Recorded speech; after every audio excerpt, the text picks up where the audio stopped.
Hello. So today I'm with a good friend, Shetil, a good friend who's also a lawyer, and we've had some discussions on, everything we do is about helping founders, startups, scale-ups, and we started talking about the risks, some of the risks involved when companies are fundraising, and in particular when it comes to the cap table. So maybe please introduce yourself, and then we go straight to the point. Yes, of course. So I'm Kjetil Saulia. I work as a lawyer in Oslo. I work mostly with M&A and corporate matters. We do quite a lot of legal due diligences on behalf of buyers of companies, investors into companies. And there are a lot of things that I see, and that's why we started talking, that have room for improvement in startups, scale-ups, founder space. And one of those things is the cap table.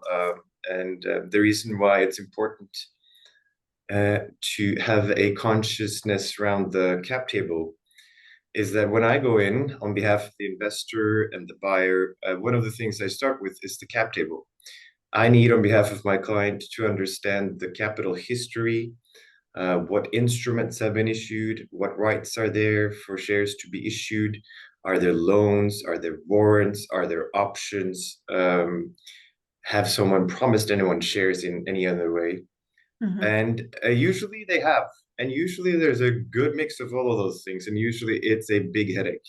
Yeah. Uh, so one of my pet peeves is actually encouraging founders, startups, and scale-ups to clean up their cap table and keep it as easy as possible to understand for anyone looking into it. Yeah, because in their early journey, they need capital, so they do whatever they can. Sometimes Mm, they do crowdfunding campaign, then they need some money, bridge loans here and there, so they get mm, convertible loans and options to advisors, to mentors, to a consulting company maybe.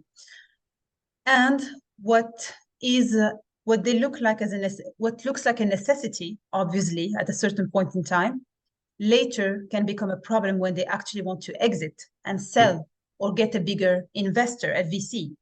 Yeah, And that's what we're talking about.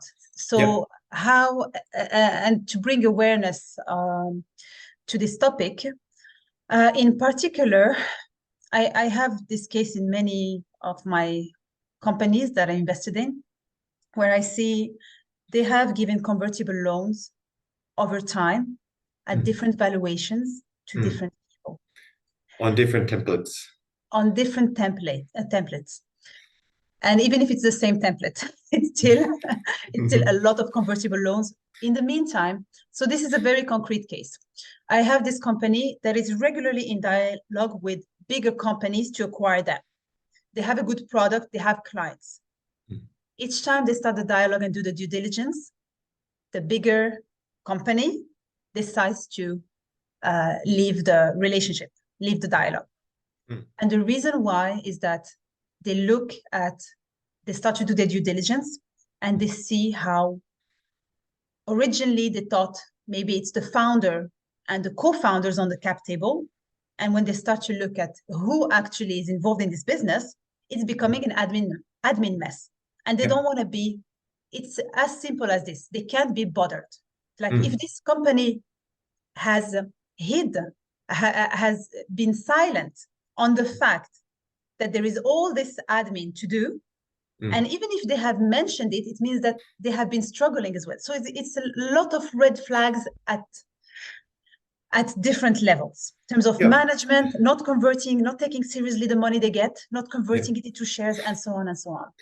Yes, and it also takes What's left? focus away from what should have been the topics that we go through in the legal due diligence, the contracts, the employees, Yes. the important stuff in the business. Instead, we're spending all this time understanding the cap table, asking questions about it. It's not updated. It's a mess in an Excel spreadsheet. So that's why I always say If there keep is an it. Excel spreadsheet, If there's there even, is. yeah. So that's why I always say be careful with it, be conscious about it, keep it tidy and neat. I completely understand that if you're in need of money, you will do a safe or slip or a convertible loan or even start peddling with crowdfunding. I can understand all of the reasons why, but be conscious about the consequences of it, and avoid those consequences if they're not good for you. Take, for instance, crowdfunding. I can understand the need to get money, for sure. Can understand the positive angle of getting a lot of ambassadors and a lot of people speaking well of their We're company talking about and spreading the equity word. crowdfunding. Yeah, equity crowdfunding. Mm. So you get 300, 400, 500 shareholders, and all of those become ambassadors, and that could be good for your brand, right? So there are all these perks with crowdfunding, but also later on, you have all of these same shareholders to send the notice of general meeting to. And you need to update the cap table when they sell their shares, and you might have to register the shares in a central depository registry, BPS, because you have so many shareholders. So there's a whole side of this admin, Yes. an admin side of this that's a hassle. And Mm-hmm. taking up convertible loans and safes and slips on an American or a British style format, I struggle to comprehend. I'm pretty sure some founders out there are definitely struggling to comprehend some of these styled safes and slips.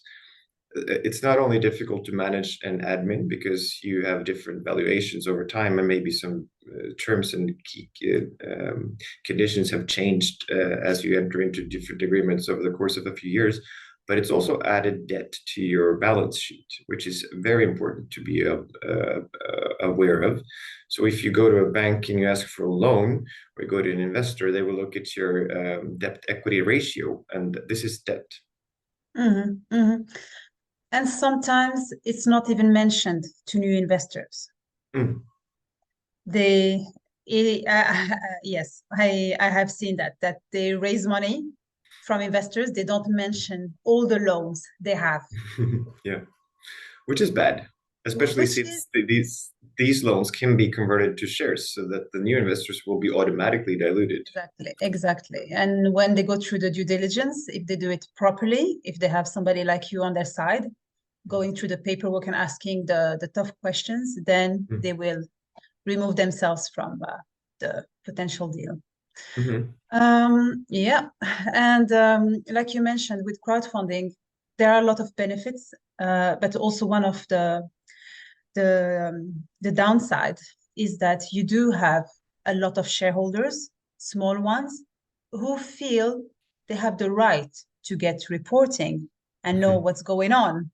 Not everybody does that, but they are allowed. They're now shareholders or Yeah. have given you some money, so it gives them a right. And you start to manage, you start to have more discussions with investors and spending more time managing that relationship and matching expectations than actually working with clients and running your business. Definitely. Yeah. And a simplified procedure general meeting is out the door, because you'll have private people sitting around the country, pensioners even, that have invested through crowdfunding, or in some other way, of course, but they like to come to general meetings. So And they have, you're not going to have a simplified procedure with no notice document and no notice period after that. You're going to have to obey the law and the 1 week notice period. yeah. Mm. We also forget that crowdfunding platforms are a business Mm. and that companies are the product. So in the end, well, that's another topic, crowdfunding platforms. Mm. In the end, it's not, I don't want to say they don't care about you, but it's not their job. Their job, Mm. you want investors, they're going to give you investors, right? Mm. Mm. Now, what happens after you got investors, that's your problem. We done our job. The rest, we don't take care of that. So sometimes when we go into these companies that work with startups and we feel they help us, they're there to help us. They have thought about all the problems that we will face, that Mm. all the problems and consequences that come with what they help us with. No, they don't. They Mm. don't. They have done, they've done a service, they connected you to investors. Now you deal with that. You Mm. deal with your future rounds. You Mm. deal with your next fundraising that might not go through because you have taken loans or you have gone through crowdfunding, Mm. and so on and so on. Mm. But there's always means to clean up. So if we're talking now to Right. founders and startups and scale ups that have taken out safes and slips and convertible loans and have issued options and they have issued warrants and they have a good jolly old mix of all of these things. There are ways to clean it up, of course. How do we do that? So the safes and the slips you can convert, of course. So invite the lenders to convert into shares, get them into your cap table as proper shareholders. That's one way to fix that.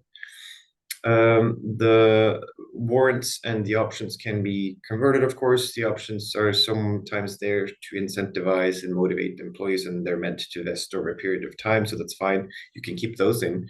Some investors will even ask for you to implement an option scheme when coming in because they want employees to stay on and stay motivated and incentivized. So I'm not saying delete the options. The options could be good, but make sure that documents concerning the option agreement are good, that you have a good overview of who has what options at what strike price and when they vest and when they can be exercised. Warrants we don't use that much in Norway, so if you have those on your cap table already, just have them converted, I think, or what about crowdfunding? Well, that's more difficult, but there is a possibility in the Norwegian Private Limited Liability Companies Act to actually redeem smaller shareholders. But it does require that someone owns more than 90% of the shares. Then they can redeem the smaller shareholders at market value. So that's a possibility. Yeah.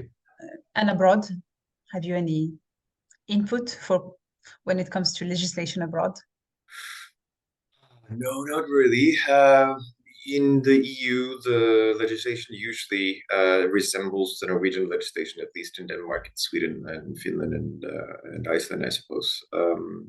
Sometimes we see that it's pretty similar also in Germany and Britain, but that's also a thing actually when you get investors from abroad, that they might not be familiar with the Norwegian legislation, and you will not be familiar probably also with the legislation that applies to them. The good thing is that your company is Norwegian, so it's usually Norwegian law that applies to the company. But if you start subsidiaries in other countries, if you go to Germany and Switzerland and Luxembourg and all of this, then you're starting to create a lot of complexity. Yes. But I think that's besides this topic, I suppose. Yes, well, we have listeners from all around the world, so I was expecting you to cover all legislation. All right, I'll go back to school. I'll go back to school. Yeah, come back in 10 years. But yes, in Europe, legislation is relatively similar. And some crowdfunding platforms actually, so not to be completely against them, they do offer they help create a syndicate. So on your cap table, it looks like one company. Okay. Yes. However, I'm not capable of giving the names of these crowdfunding platforms because I have actually never invested in companies via crowdfunding. I know that they offer this service, and these are, from what I know, companies in the UK who organize, who help companies crowdfund. That's a good way to mitigate some of the cons with crowdfunding. Exactly. But in the end, my biggest advice for founders is to keep the cap table clean. A few investors, ideally, investors who can help with knowledge, with expertise, who have deep pockets, who can invest again, who can support your growth at different stages, and convert all the loans. There has been a trend where it started with the US YC Combinator, then it expanded to Europe and Norway, where these convertible loans were made. It's easier for startups, for founders, to get a loan and continue with the business and convert later.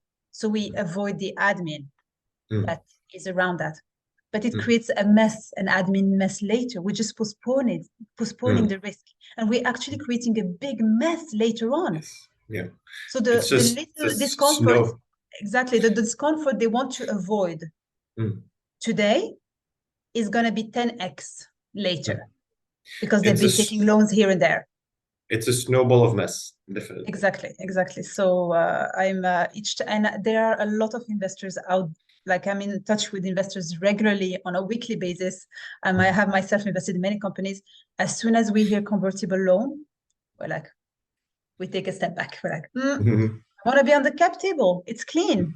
And I want to know who is on the cap table. I don't want to see 3 founders and actually you have loans, you have taken loans from 10 people. Who are these 10 people? I want transparency.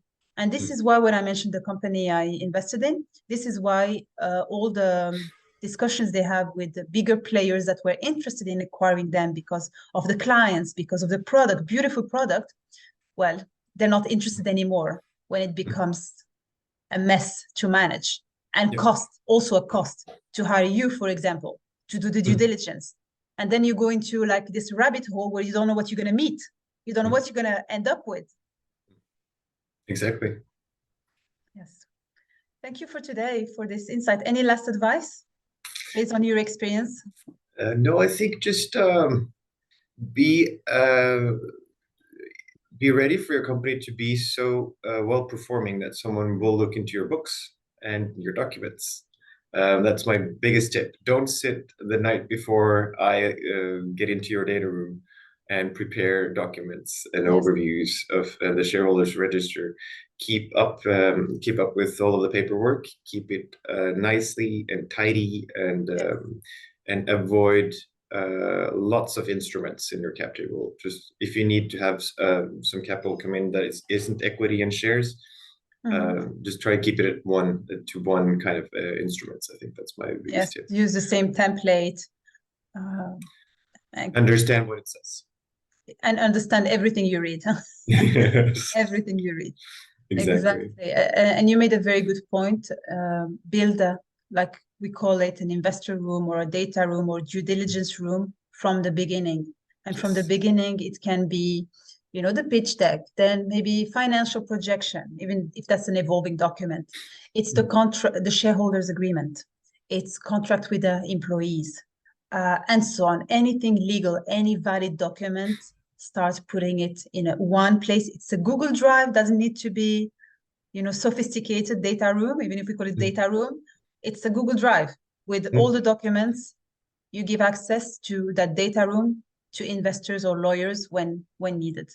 And that's also a lot in fundraising. When you see a startup who gives you access and you ask, do you have a data room? They're like, yes, we do. I give you access right away. We're like, ooh, already you're making. And then you come in and they have titled their documents with dates, what the contents are. It's not just ABC 77 ER FFF, but minutes of board meeting 19th of June 2021. I'm always just makes it easier for everybody and creates a smooth process. It shows how good they are. It shows how solid, professional they are, and it's a nice way to give a first impression. Exactly, it's the best way to give a great impression. Thank you. Speak soon. Thank you. Speak soon.